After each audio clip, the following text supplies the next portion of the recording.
Hello everyone, my name is Ashish and welcome to the Xadmin channel.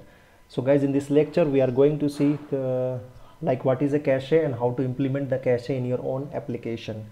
And like normally the cache is like a recommendable feature for your application in which we need to implement to your application to reduce the database call from your application.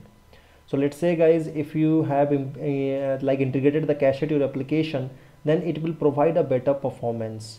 So there are the bunch of the cache techniques which are available, and the bunch of the techniques are like we have a generic cache technique, we have a JCache JSR 110, and we have a EHCache 2.x, and we have a Hazelcast, we have a Infinispan, and we have a Couchbase, and we have a Redis, we have a Caffeine, we have a Simple. So guys, these are the some of the bunch of the cache techniques which you can use in your own application. All right, so guys, in this lecture I will show you how to implement the Hazelcast. And guys, I prefer to use the Hazelcast because the Hazelcast, we have a feature like every update in your database will reflect to your cache also. All right, and guys, the Hazelcast is followed by the maximum industry application. So in this lecture I will show you how to implement the Hazelcast to your own application. So for that I will create a Spring Boot application, and this is our Spring Initializer. So let's create a Spring Boot application using Spring Initializer. So this is our like a Maven project 2.3.3 I'm using. Let's change the group name.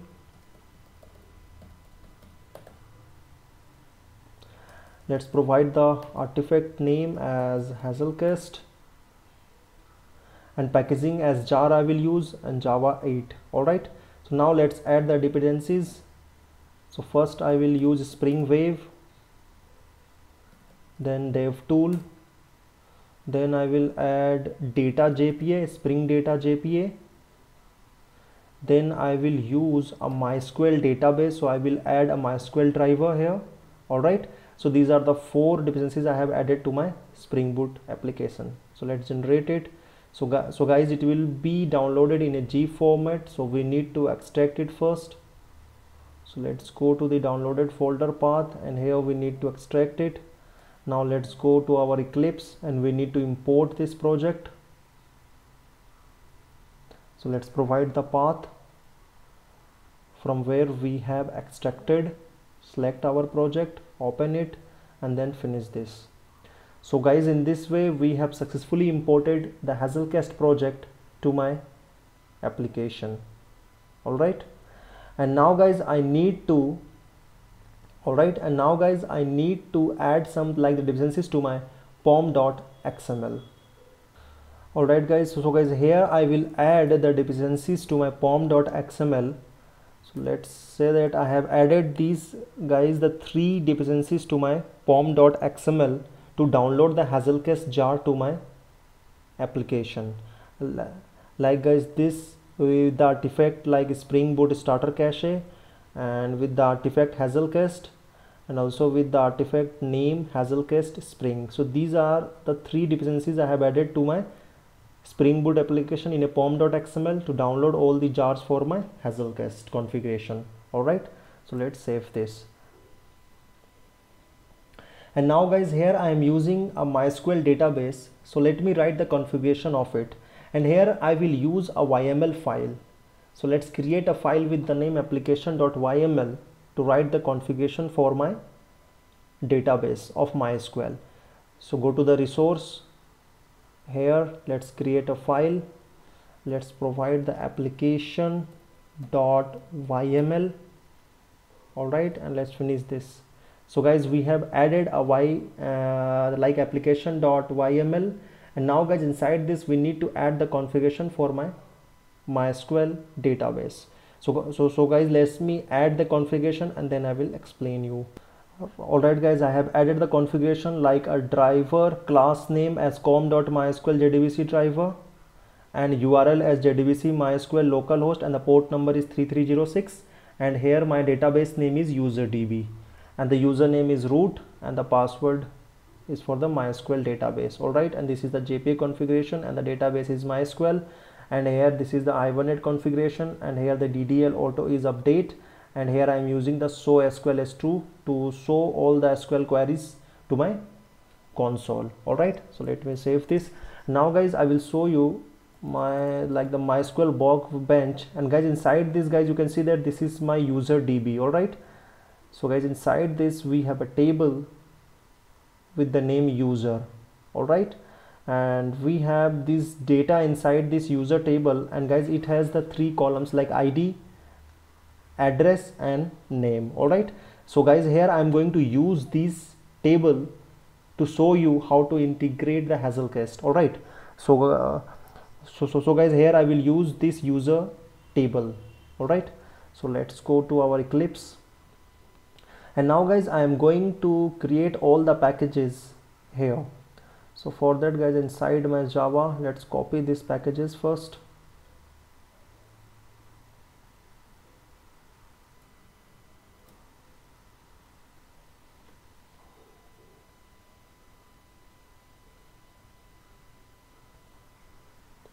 And now guys, inside the Java folder, I need to create a package.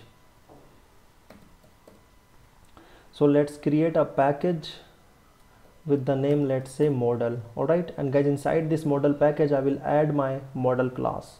So let's add another package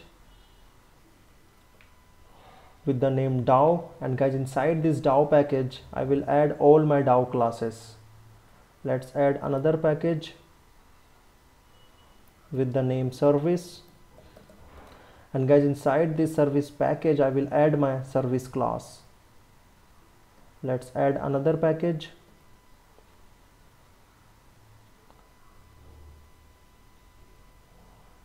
with the name controller, and guys, inside this controller package, I will add my controller class. So let's add another package, and guys, it is my config package, and inside this config package, I am going to add a class, and here guys, inside this class, I am going to add the configuration of my Hazelcast cache. All right, so guys, I have created these bunch of the packages. Now guys, let's start creating a classes. So guys, here first of all, I will create a model class, and here I will use a user entity class. All right, so let me create a user class inside my model package, and this is my entity class. All right, so guys, this is my entity class. So let's annotate this class with a entity.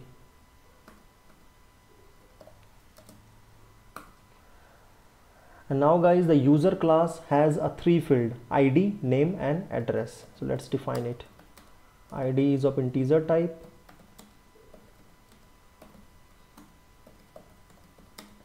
and the name is of string type, and the address is also of string type. And here I want that ID should be primary key, so let's annotate this with the @ID. And here I want that ID should be auto generated, so let's add a generated value annotation to my ID so that ID will be auto generated. All right, now guys, I am going to add like a default constructor, deselect all, generate. Now I will add a parametric constructor,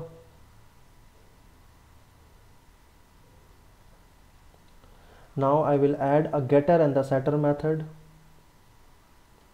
for all the 3 fields like address. Hold a second guys, so this is name, there is a spelling mistake. All right, yeah, I think now it's fine. Now guys, let's create a getter and the setter method for my all fields.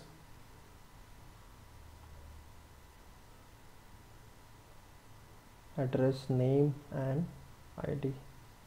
All right, so guys, I have created a getter and the setter method, and also I have created a constructor and a default constructor, and these are the 3 fields, and guys, the ID is primary key and also it is auto generated.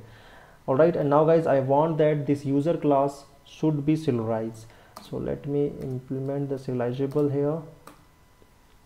So let's generate the serial version ID, save this. All right, so guys, I have created my user entity class here. And guys here, all right, and guys here it is going to create the table with the name user. And guys, all right, and guys, we already have the table with the name user, so guys, it is not going to create the table, it is going to use that table. All right, so now guys, I am going to create my repository class, and here I am using a Spring Data JPA. So let's create a user repository inside a DAO package, class user repository. And guys, it is our interface, it is not a class. So let me change this. So we need to extend this interface with a JPA repository. And guys, in the generic we need to pass our user entity class and also the data type of my primary key, it is of integer type.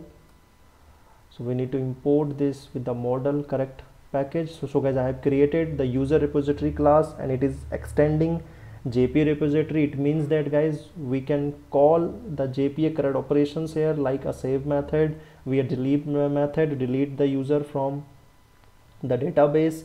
We have a find all method inside our JPA repository, which we will use to get all the users from our database. All right, so guys, I have created my user repository class, and guys, it is extending the JPA repository, and here I am using a Spring Data JPA.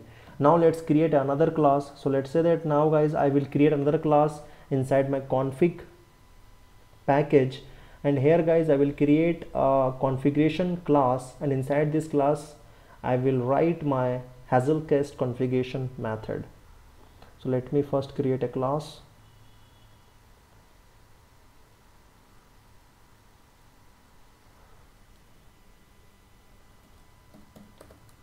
Cache config is my class name. And guys, here guys, it is my all right, and here I am using a Java configuration. So for that, let's make this a configuration class by adding a configuration annotation. And here inside this class I will add one method, a configure method.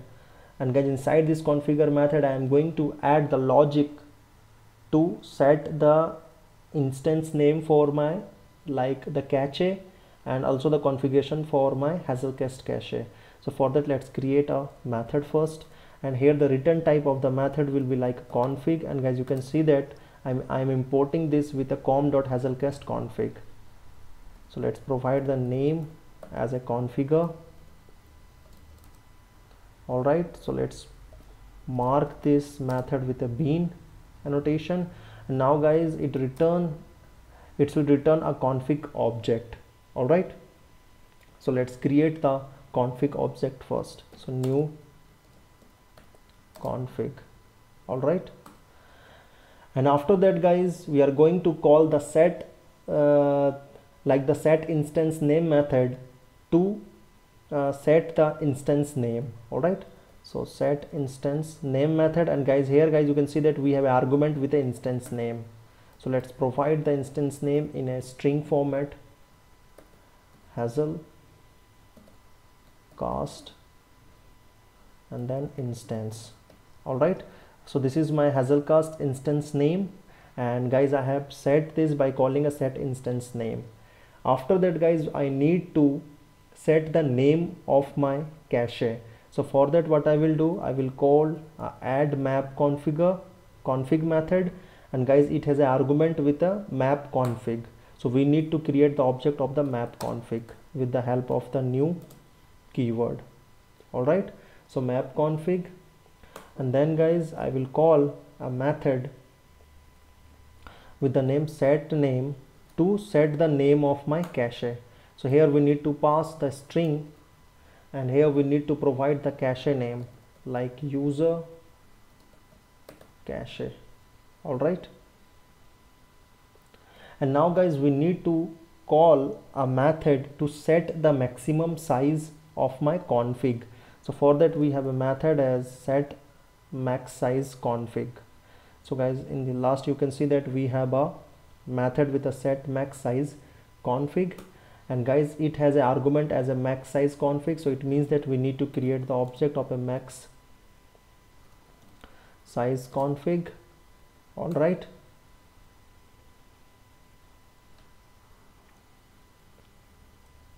so we need to create the object of the max size config. And guys here guys you can see that we are going to take the constructor of the max size configure, in which we have the two argument like the integer size and the max size policy. All right, so guys in the place of size I will pass 200 value, and guys in the max size policy here I will call the here I will take the actually the heap size. All right, so guys to take the heap size I have to call a max size config dot the max size policy, and guys we have a free heap size value. All right, so guys here I am taking the free heap size value. All right, and now guys after that I need to set the eviction policy. So for that I will call a set eviction policy, and guys we have an argument as a eviction policy, so we need to take the constant value of the eviction policy enum. So let's call the eviction policy enum. All right, so guys eviction policy is my enum, and guys we have the guys we have a bunch of the constant inside this enum. So guys we have like LFU, LRU, none, random. So guys here I will take LRU. All right, and then guys I need to set the time. So guys the live time second, so let's call a set time to live second, and here I will pass 2000 seconds. All right, so guys still here I have configured. Let me arrange that so that I can make you understand. All right, so guys here let me save it. So guys inside this method configure method I am creating the object of my config, and here I am calling a set instance name method to set the Hazelcast instance name, cache name, and after that I am setting the name of my cache by calling add map config, and inside this we are taking the object of the map config, and with that object we are calling a set name method to set the cache name. And then after that we are setting the max config size. For that I am calling a set max config size, and here we have to pass the max size config object, and guys here I am taking the constructor with the two argument, in which I am passing the size as 200, and guys the second I am taking the free heap size here. All right, and after that I am calling eviction policy. To set the eviction policy I am calling a set eviction policy method, and guys this is my enum, and guys this is my constant of the enum. So let's go inside enum eviction policy. Here you can see that guys we have a bunch of the constants like LRU is for least recently used, LFU for least frequently used, none, and randomly. All right, so here I am using LRU. All right, and then we are calling set time to live second as 2000. All right, so this is the configuration you have to do for your Hazelcast. All right, and this is my configuration file for my Hazelcast. And now guys let's write a service class. So let's go to our service package. Inside my service package let's create one more class with the name user service. All right, let's finish this. So let's make this as a service class by annotating service as a annotation. All right, and now guys inside this service layer, so guys actually this is my service layer. So inside this we need to write a bunch of method like to get all user, to get user by ID, and also to delete user. All right, and guys this inside this method we are going to call the guys we are going to call the JPA repository methods. All right, so let me show you first by writing the method for get all user. So let's write a method public, and guys here the return type I will keep as a list and generic as a user. So get users, import to my util,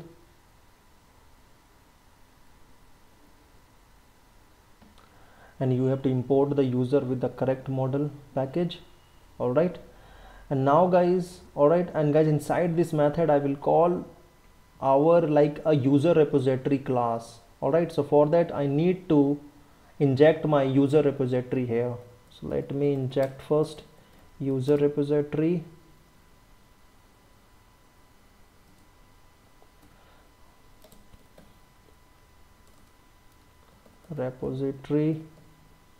all right, let me annotate this with a auto wire. Fine. Now guys, from inside this class I need to call. So now guys, let's say that in the first request it will directly hit the database as I mentioned. All right, after that in the second request, if I call a get user method, then guys it should take the data from the cache. All right, it should not hit the database. All right, it should only hit the database first time. After the first request, in the second request or the third request for the get user, it should not hit the database. It should take the value from the cache. So for that guys, I will write a system.out.println to show you that it is hitting only a first time to the database. So hit db first time inside get users method. So guys, I have written this information, and guys this information will be shown to my console as this method is invoked. All right, now guys we need to call. Now let's return and let's take the repository,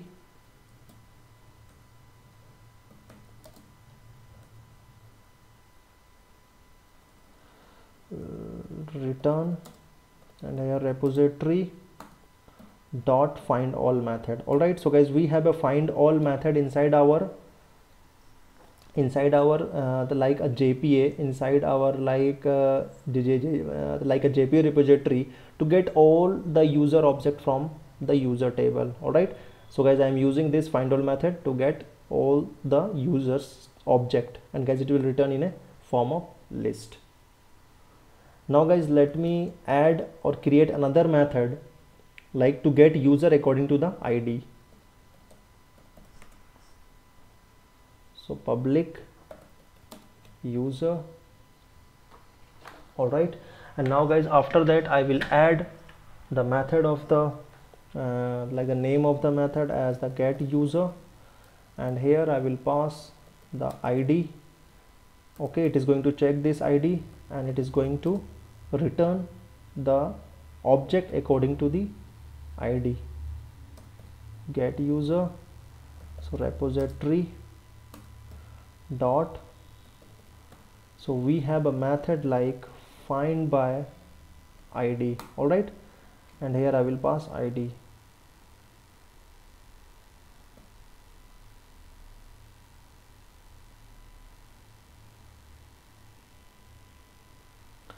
So here it will not take the user.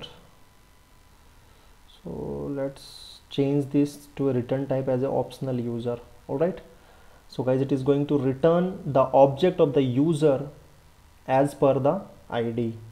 And guys here also I want to show you that it is going to hit only the first time.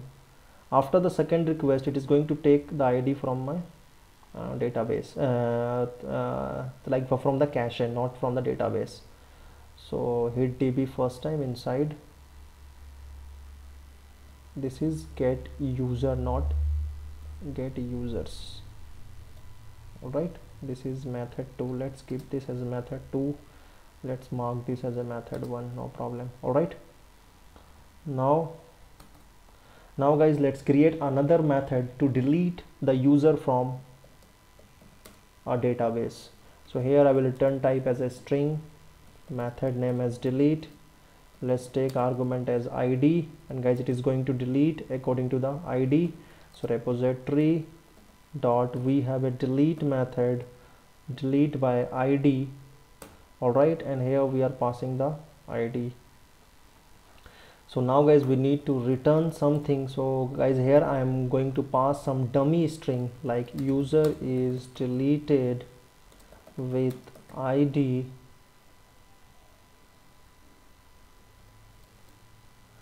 and here I will write the id this. Alright,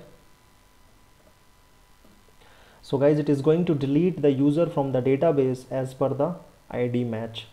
Alright, and guys and then guys it is going to return a dummy string like user is deleted with id this. So let me save this.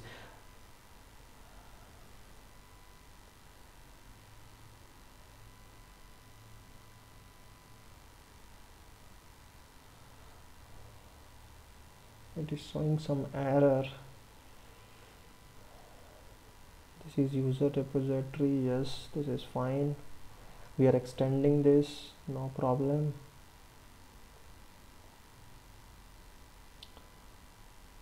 This is a user service. Yeah, fine, let me save it. Okay, no problem. Method not defined in user repository. Okay, it is not taking as a user repository. I don't know why it should take it. Till now it was okay. Let me save all the file. Yeah, now it's vanished. Yeah, actually okay, actually it is taking now. Now guys I need to enable the cache. So let's go to the Spring Boot main class, and here guys inside this I need to write annotation like to enable a caching. Alright, so guys it will enable the cache to my application. Alright, and now guys we need to add some like a method level annotation to my user service method. Like I need to add like the annotation like a catchable to my get user method also. So let's add a cacheable, and here we need to pass some value in an argument as a cache names, and here let's provide the like the cache name. So let's go to the cache config, and guys here I have provided the user cache as a cache name. Copy it and let's go to my service and paste it here. Alright, so guys here I have annotate this method with a cacheable annotation. It means that guys at the first time it will take from the DB, and after that guys it will store the list value to my cache. Alright, so let me mark this get user also with the annotation cacheable, and here we need to pass some value like value equals to user cache. Alright, and after that guys I need to assign the key also. So key equals to id, fine, and then unless here I need to define the result equals to null. Alright, so this is the value I have assigned to my cacheable annotation. Alright, as a user cache name and the key as id, and the unless the result is equals to null. Now guys in the same way I need to annotate this method delete method, and guys I want that if I delete the like any user from the database, then it should also reflect to my cache. So for that I will use here a cache effect.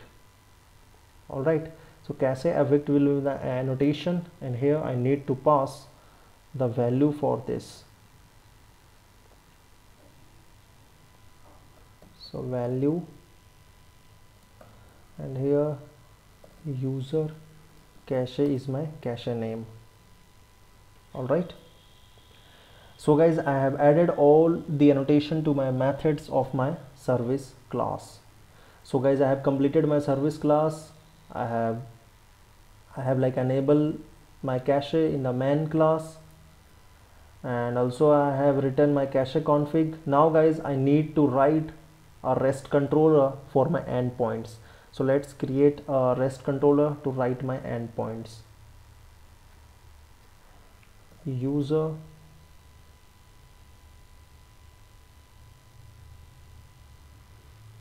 controller. So let's mark this annotation with the REST controller to make this controller as a REST controller, and here also I will make the request mapping, and let provide a path here as a cache API. Alright, now guys, inside this method I am going to add the endpoints. So guys, the first endpoint I will add as a get all user, to get all the user from the database. So public list. So let's do one thing guys, let's copy this because the implementation is almost same. I will change wherever is required. All right, let's go it here. All right, so guys, here guys, all right, in the place of the return, remove this, yeah. All right, and now guys, we need to call our like a service class from our controller.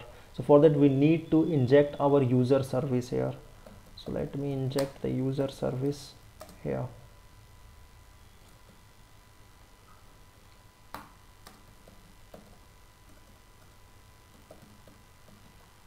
Let mark this with the auto void. Now guys, we need to call a service dot get users. All right, so guys, it is going to call the get user method, and guys, it is going to return all the user from the database. So let me annotate this with the cat mapping, and here let me add the path as get all users. All right, now let's add another method. So let's go to the service, let's copy this, and after that I will change wherever it's required. So now guys, I'm going to add the another endpoint in which guys I will take the user according to the ID. All right,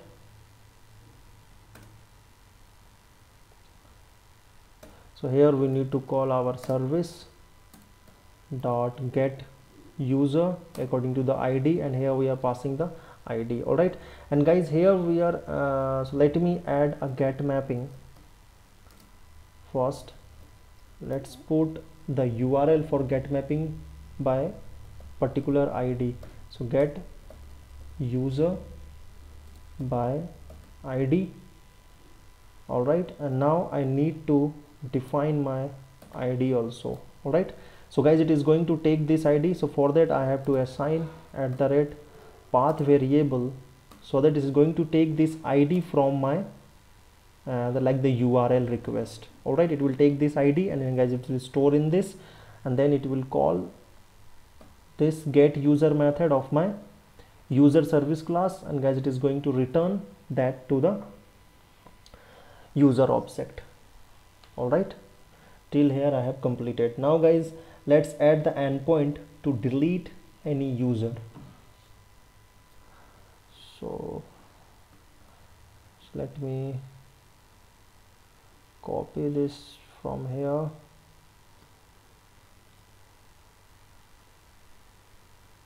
paste it here, and here guys, it is a service.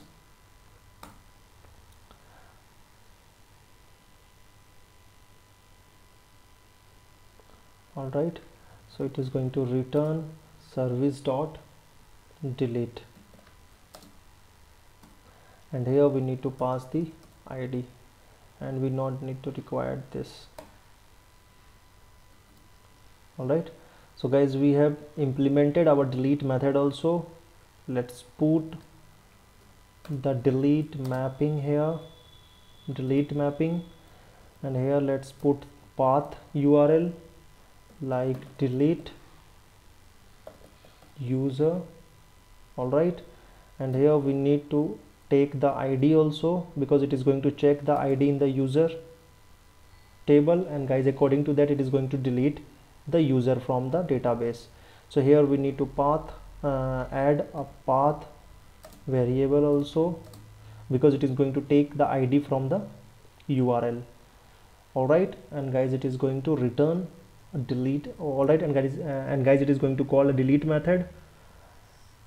All right, so guys I have added this endpoint to delete user, to get user by ID, and also to get all user. So these are the three endpoints I have added to my controller class. All right, I think guys I have implemented all the steps required for my cache technique. Now let's save all and let's run this as a Java application. Let's see that if everything is fine.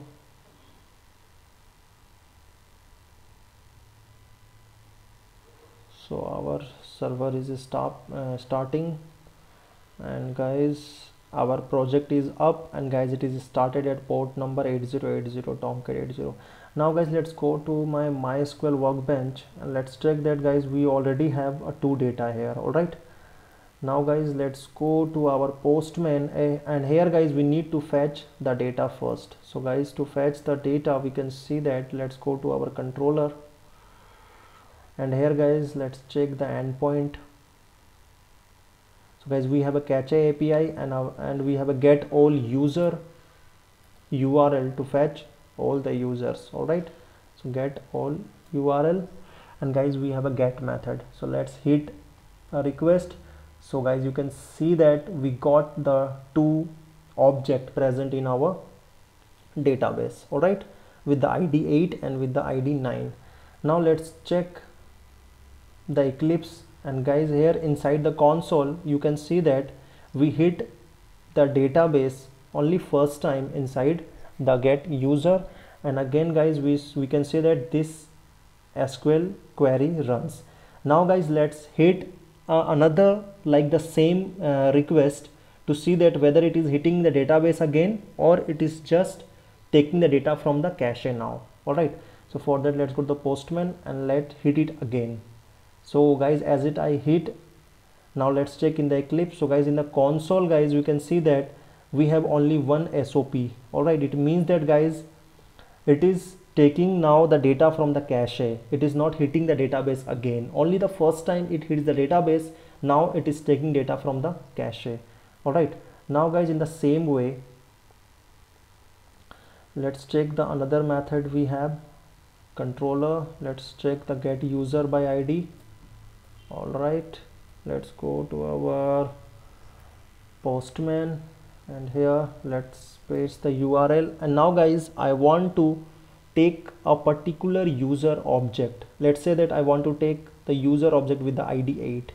So let's add here 8. All right, now let's hit the request. So guys you can see that we got the output as a user object in a return.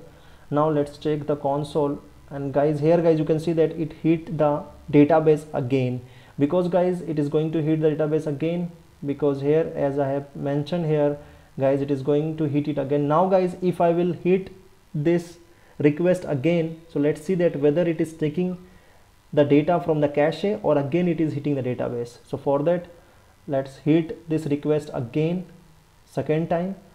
All right, let's go to the Eclipse, and guys all right, and guys here guys you can see that it is not showing again the SOP. It means that again it is taking the data from the cache. All right, it is not hitting the database again and again. All right, let's say that if I again hit this request, the same request again and the multiple times, it is not going to hit the database. It will take the data from the cache itself. All right, so now guys we have another method. Let's say we have another method as a delete method. So controller, so now guys I want to delete this user. All right, so let's go Postman, let's paste it here, and now guys I want to delete this 8 ID from here. All right, so guys in the same way guys it is going to delete the data from here, and guys it is also going to reflect to my cache also. All right, so let's hit it. So guys it can show that user deleted with the ID 8. It means that guys we are able to delete our data from the database.